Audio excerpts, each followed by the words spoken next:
Assalamualaikum. Nama saya Sulistiana, salah satu mahasiswa PKN STAN.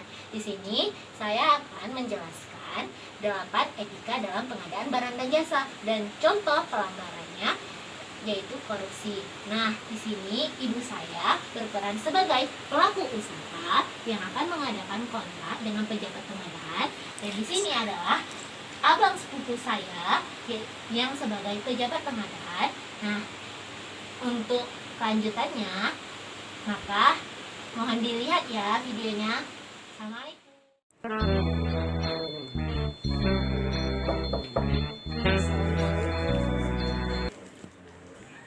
Waalaikumsalam. Ibu Tin dari PT Angin Ribut ya? Silakan duduk, Bu. Terima kasih, Pak. Jadi bagaimana, Bu, usahanya lancar? Oh alah, Bu. Itu mah gampang. Nah, ini Bu. Tunggu dulu, Bu. Seperti perjanjian kita kemarin, saya bisa memenangkan tender Ibu dari deal, Bu. Oh, itu mah gampang, Kak. Asal semuanya lancar.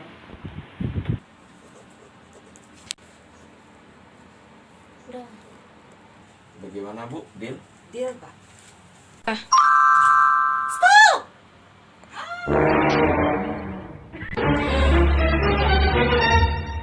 Gak boleh, itu perbuatan terlarang dan dilanggar dalam PBJ. Udah Pak, ambil aja, nggak usah dengerin dia. 3. Jangan Pak, Bu, jangan dengerin setan jahat itu. Percaya sama saya, ini adalah pelanggaran dari etika PBJ. Kalau Ibu dan Bapak belum paham tentang PBJ ataupun etika PBJ, sini saya jelasin. Nah, ini dia Pak, Bu, mengenai 8 etika dalam pengadaan barang dan jasa. Nah, sebelum itu saya jelasin dulu ya, apa sih etika PBJ? Etika PBJ adalah norma atau aturan yang harus ditaati oleh seluruh pelaku pengadaan barang dan jasa. Nah, di dalam Perpres 16 tahun 2018 juga telah diatur 8 etika PBJ. Apa sih yang pertama? Yang pertama itu adalah tertib dan tanggung jawab. Artinya apa? Bahwa PBJ harus dilakukan secara tertib dan memenuhi tanggung jawabnya masing-masing. Nah, yang kedua adalah profesional, mandiri, dan jujur. Artinya, pejabat pengadaan barang dan jasa adalah orang-orang yang berprofesional, bersertifikat, dan orang-orang yang telah terlatih, dan juga harus orang yang berintegritas tinggi. Yang ketiga, yaitu tidak saling mempengaruhi, mau langsung ataupun tidak langsung, yang mana nantinya berujung pada persaingan tidak sehat, seperti Bapak dan Ibu lakukan. Nah, yang keempat ada menerima dan tanggung jawab. Artinya, siapapun yang telah ditetapkan sebagai pemenang ataupun sebagai pejabat pengadaan, dia harus menerima dan bertanggung jawab untuk melaksanakannya. Nah, yang kelima ada menghindari konflik kepentingan. Nah, baik langsung maupun tidak langsung. Seperti contohnya, Bapak sebagai pejabat pengadaan, namun Bapak juga mengikuti salah satu tender yang Bapak laksanakan. Itu tidak boleh, Pak. Ingat ya, Pak. Nah, yang keenam ada mencegah pemborosan. Artinya apa? PBJ diadakan dengan menggunakan sumber dananya dari APBN, uang rakyat. Masa uang rakyat mau kita boroskan? Kan sayang, Pak, Bu.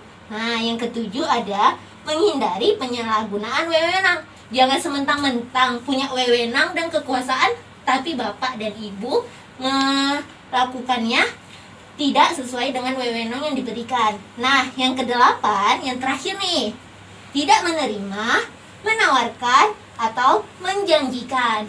Nah, Bapak Ibu tadi apa? Bapak menawarkan dan Ibu menjanjikan kan?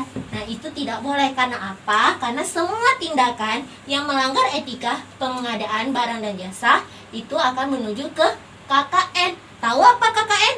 Korupsi, kolusi, dan nepotisme. Dan itu sangat merugikan negara kita. Nah, selain korupsi yang dapat merugikan negara kita, nanti juga kan kita sayang sama anak cucu kita.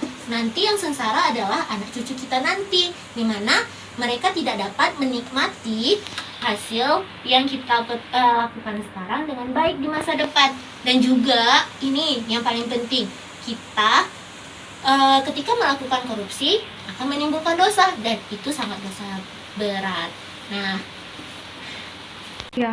Nah, dari 8 etika yang saya jelasin tadi, apakah Bapak dan Ibu masih mau melakukan pelanggaran etika PBJ?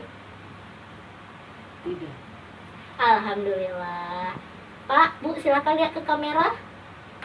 Gitu teman-teman, ada 8 etika dalam pengadaan barang dan jasa. Nah, 8 itu tadi harus kita pahami dan kita cerna ya, dan kita amalkan di setiap pengadaan barang dan jasa. Karena apa? Dengan pencegahan dari dini, maka kita akan menyelamatkan anak cucu kita nanti. Gitu teman-teman. Dadah, assalamualaikum.